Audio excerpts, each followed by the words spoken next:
तो hello guys, और आज हम बात करने वाले हैं सासोरी के बारे में।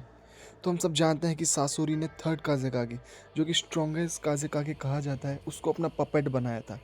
वो उसने कैसे किया? क्योंकि हम जानते हैं कि जो थर्ड काज़ेकागे था, उसके पास पावर्स थी आयरन सैंड की, जो कि one of the best powers है शायद सैंड्स के मामले में, जो भी सैंड विलेज के काज़ेकागेज़ के पास थी। और हमें ये तो पता ही है कि उसने उसे हराया था किसी ना किसी वजह से, क्योंकि आखिर में हम जानते हैं कि उसके पास थर्ड काज़ेकागे का पपेट था, जो उसको वो अपने इशारों पे नचा रहा था। तो ये चीज़ तो कॉमन सेंस की बात है कि जो असली काज़ेकागे होगा वो पपेट से तो स्ट्रॉन्गर होगा, क्योंकि ऑब्वियसली बात है, हमने फाइट में देखा था जो ग्रैनी चियो, साकुरा और सासोरी की फाइट हुई थी, वहाँ पे जो साकुरा थी उसने एक पंच में ही थर्ड काज़ेकागे का वो पपेट तोड़ दिया था। तो काफ़ी चीज़ों का फ़र्क पड़ता है, क्योंकि जब थर्ड काज़ेकागे रियल होगा, उसके पास खुद का माइंड, खुद के कॉन्शियस से वो यूज़ करता होगा, प्लस उसके पास उसका खुद का चक्रा होगा। यहाँ पे उसको सासोरी कंट्रोल कर रहा है, वो भी एक मैकेनिकल खिलौने टाइप मशीन में। तो ऑब्वियसली बात है कि सासोरी के लिए बहुत बड़ा चैलेंज था थर्ड काज़ेकागे के बारे में, लेकिन वो उसने कैसे किया, चलो इसको डिटेल में हम समझते हैं। तो शो से हमको थर्ड काज़ेकागे के बारे में इतना पता चलता है कि वो विलेज से वैनिश हो गया था। मतलब समझ रहे हो कि मतलब कोई उसे लेने नहीं आया था पूरे विलेज के सामने, उससे फाइट नहीं किया था, उसे चैलेंज नहीं किया था, विलेज पे अटैक नहीं हुआ था उसके लिए। वो बस बीच विलेज में गायब हो गया, किसी को बिना पता चले बिना ही। मतलब लोगों को लगा कि वो सिर्फ गायब ही हो गया विलेज से, ना किसी को कानो कान खबर कैसे क्या हुआ, कुछ भी हुआ। तो मोस्ट प्रोबेबली जो सासोरी है, उसे सबसे पहले विलेज को इन्फिल्ट्रेट करना पड़ा होगा, अगर उसे थर्ड काज़ेकागे को वैनिश करवाना होगा विलेज से। तो हमको मालूम है सासोरी जब अकात्सुकी के साथ था, तो सैंड विलेज में उसके स्लीपर एजेंट्स थे, जो कि ऑलमोस्ट ब्लूटूथ पपेट टाइप काम करते थे।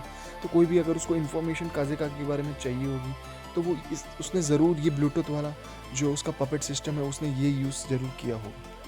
और एक और बात, अगर जब सासोरी ने जब उसे पपेट बना ही दिया था थर्ड काज़ेकागे को, तो उसके बाद में किसी को ये पता क्यों नहीं चला कि सासोरी उसे एज ए काज़ेकागे को एज ए पपेट यूज़ कर रहा है? तो इसका मोस्ट प्रोबेबली आंसर यही होगा कि जो सासोरी है, या तो वो बहुत रेयरली थर्ड काज़ेकागे को यूज़ करता होगा, क्योंकि मोस्ट प्रोबेबली वो उसके one of the strongest puppets में से एक होगा।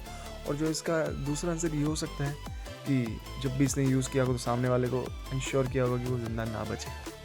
तो अब सबसे एक इम्पॉर्टेंट डिटेल ये भी आती है कि अगर उसने मान लो इन्फिल्ट्रेट किया भी होगा, या फिर उसने किसी तरह भी कहीं ना कहीं काज़ेकागे को फंसा भी लिया होगा, तो बिना किसी भी फाइट रिकॉर्ड के किसी को पता कैसे नहीं चला? मतलब उसने कोई जगह नहीं छोड़ी जहाँ पे उनकी फाइट हुई होगी, क्योंकि हम जानते हैं कि जब काज़ेकागे आयरन सैंड पावर यूज़ करता है, तो जहाँ भी वो फाइट करेगा, तो वहाँ पे निशान तो उस चीज़ के छूटेंगे ही ना।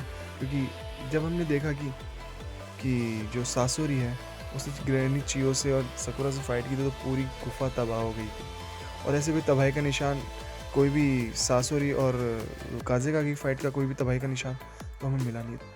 तो हम सब जानते हैं कि सासोरी भी बहुत पावरफुल है, वो एक अकात्सुकी मेंबर है, और एक अकात्सुकी मेंबर ऑलमोस्ट एक कागे लेवल होता है। और जो थर्ड काज़ेकागे है, वो तो अपने आप में एक पावरफुल आयरन सैंड यूज़र था। तो ऐसा तो हो नहीं सकता, अगर इन दोनों की कहीं फाइट हुई हो, तो वहाँ पे किसी को निशान मिले या ना मिले। तो मोस्ट प्रोबेबली इसका सिंपल आंसर ये होगा कि हम जानते हैं कि सासोरी ने ग्रैनी चियो और साकुरा के खिलाफ फाइट में पॉइजन का यूज़ किया था।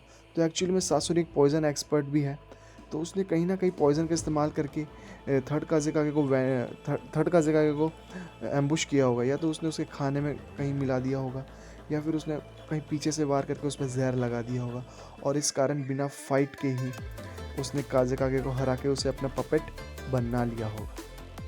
तो जितना हमने पता लगाया कि कुछ ऐसा ही कुछ हुआ होगा, क्योंकि हमें मालूम है कि हमें शो में इतना ही बताया कि वो बिल्कुल वैनिश हो गया, ना कोई सबूत ना कोई कुछ मिला। तो उससे हम डिड्यूस कर सकते हैं कि जो अभी हमने वीडियो में बात की वैसा ही कुछ हुआ होगा।